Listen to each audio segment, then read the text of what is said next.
Going back to the United States of America, scientist, physician, author, political commentator, and president of the Malone Institute, no one else than Dr. Robert Malone. Welcome.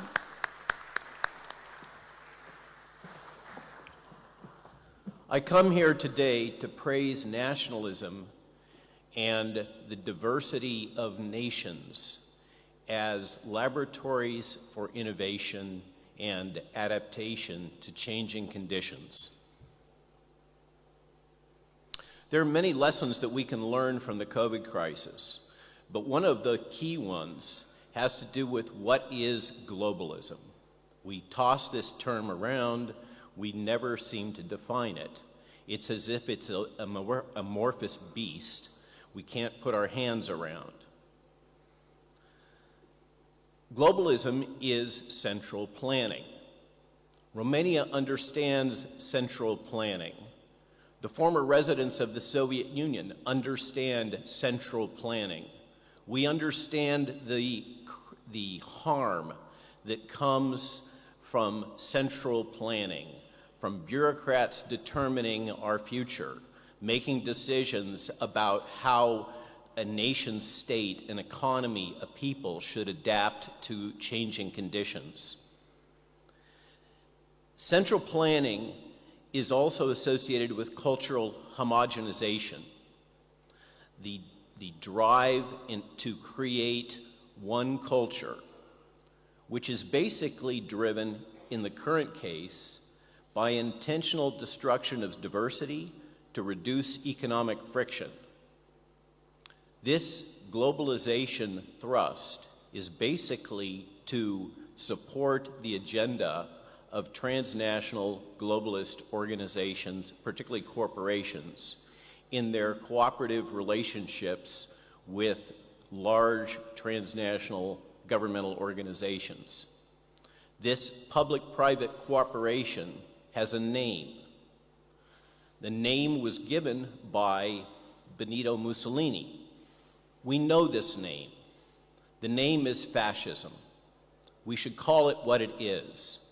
One of the things that has happened throughout the COVID crisis and throughout this entire process of globalization and harmonization is the weaponization and perversion of language. We have to call things by their true names, despite what that may imply and how the press may react to it.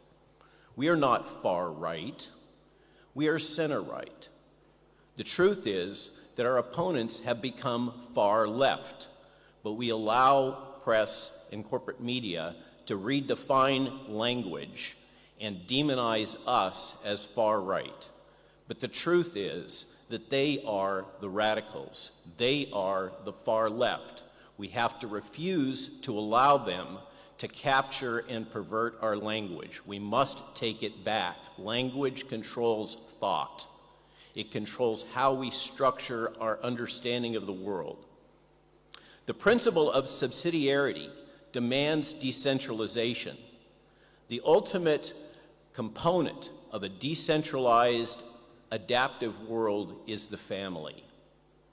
We need to celebrate the family as the core of the principle and thrust of the concept of subsidiarity. The weaponization of fear via propaganda to control people is unethical. We have seen repeated justification by academics and bureaucrats and governments and transnational organizations that the weaponization of fear is acceptable in the service of the overall public good as they define it. In the case of the COVID crisis, in the service of public health. Weaponization of fear is unethical and it should not be allowed. It should not be tolerated. We must call it out when we see it. Next point. We have a difficult fight ahead of us. This difficult fight is not going to be resolved with one election. It's not going to be resolved with the election of one politician. It's not going to be resolved with a change in leadership at the European Council. This has been developing for decades, at least a century in many cases, and it's not going to be resolved in the short term. We have a long-term fight in front of us, which will require years of effort. In fighting this fight, do not self-victimize and don't complain. I hear this again and again, this cry of poor me. It's such a hard job we face. There's so many obstacles. Our opponents are so entrenched. They're so powerful. They have so many forces. They control the media. Stop whining. We have a fight. We have to fight that fight, and it does us no good to complain. It's a wonderful thing. What a wonderful thing to have a worthy opponent. It is the greatest gift in the world, and by God, we have a worthy opponent. We must not complain. We must not shirk. We must confront the evil that is ahead of us, and it is not going to be easy. Fight for your future. Celebrate this opportunity to fight for your future. What a gift.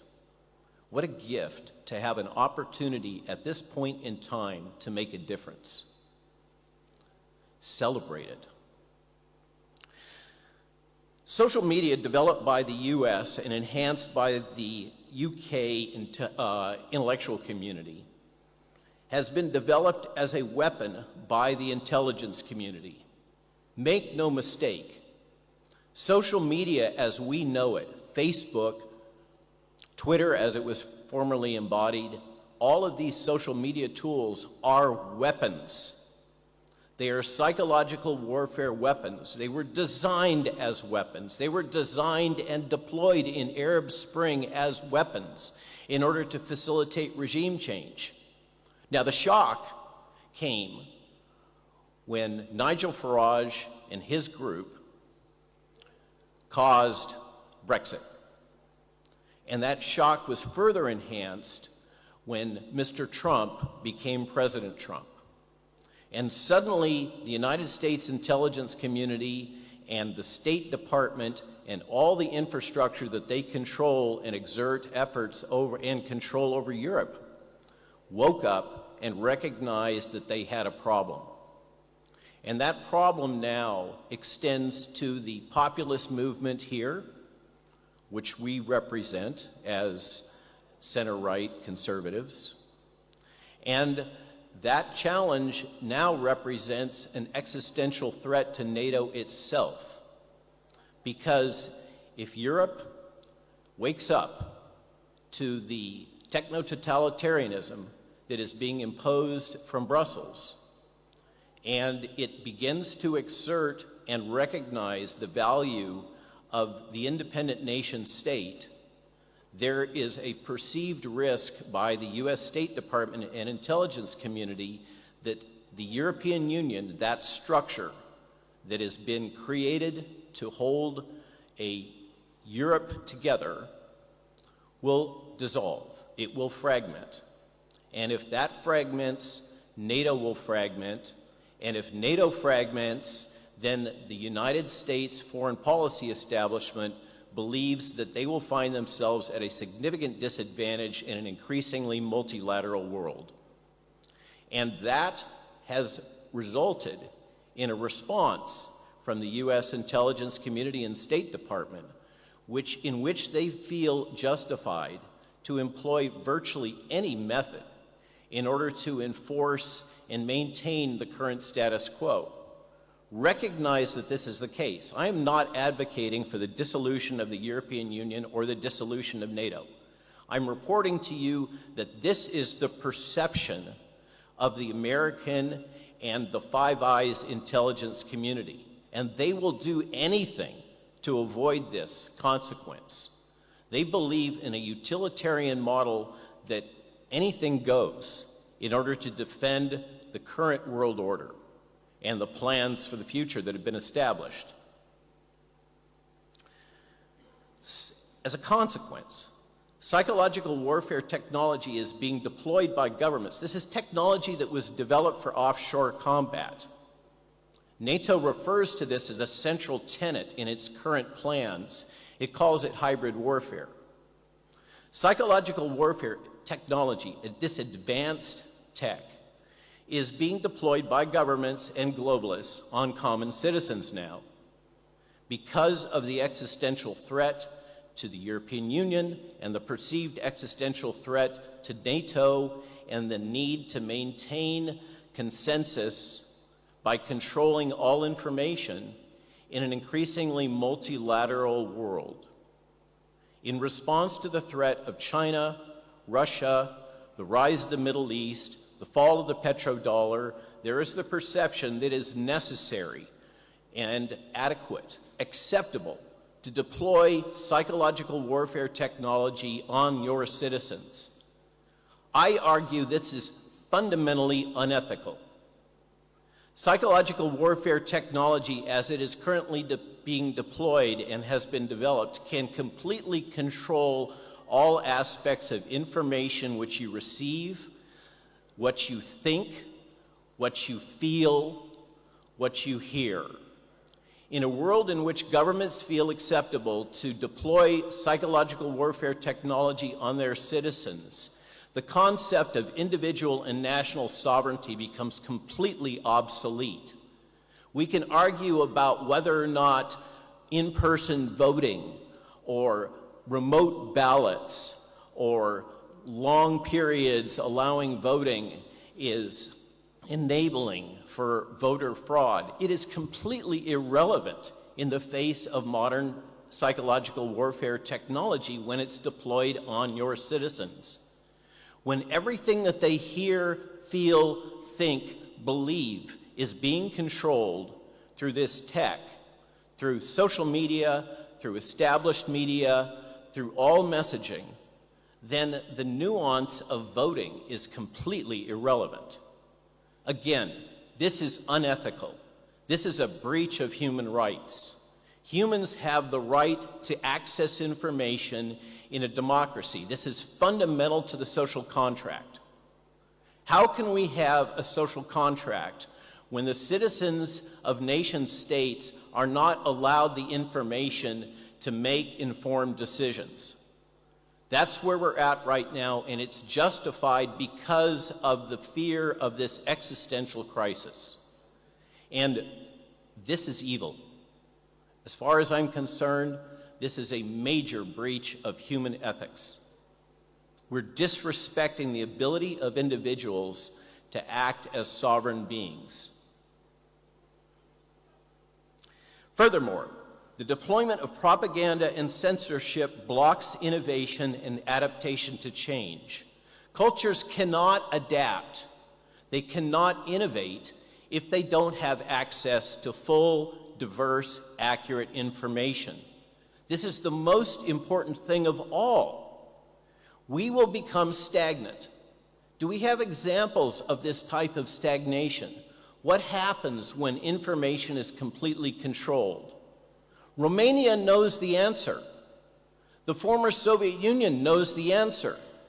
Those that lived under Ceausescu know the answer. Those that lived under Salazar in Portugal know the answer. We have to have access to information, unrestricted, and that means that we have to have free speech and freedom of thought. Now that comes at a price. It comes at a price of personal responsibility. It comes at a price that people will be potentially exposed to information that may be damaging, that they may find offensive. But if we refuse to allow them to have access to information and diversity of thought, we will prevent our ability as nation states and cultures to adapt to changing conditions. And if there's one thing that we absolutely must have right now, it's the ability to innovate and adapt. That's how we escape the Malthusian trap. All this fear of global warming and population, that's all about Malthusianism. And the counter-argument to the Malthusian argument is that humans adapt. Humans can change. Humans can innovate. They can't innovate if all information is controlled. States and cultures which resist propaganda, censorship, and weaponized fear have a competitive advantage in a multilateral world. Romania should not apologize. Independent European nation states should not apologize for going their own way and innovating. They must do so. They must do so because it will give them a competitive advantage. And I argue that independent nation states are the laboratory for innovation, cultural innovation and political innovation, and economic innovation. They have to be allowed to have sovereignty and autonomy. If you don't allow that, you will stifle the ability of the world to adapt to change. The best way to allow the world to adapt to change is by respecting the principle of subsidiarity. Therefore, proceed without fear. Refuse to be a victim. Do not apologize. And fight for life, freedom, and sovereignty. Choose life, not death. Nigel Farage advises that we need a name for our movement. As far as I'm concerned, let's make Europe great again. Thank you for your time.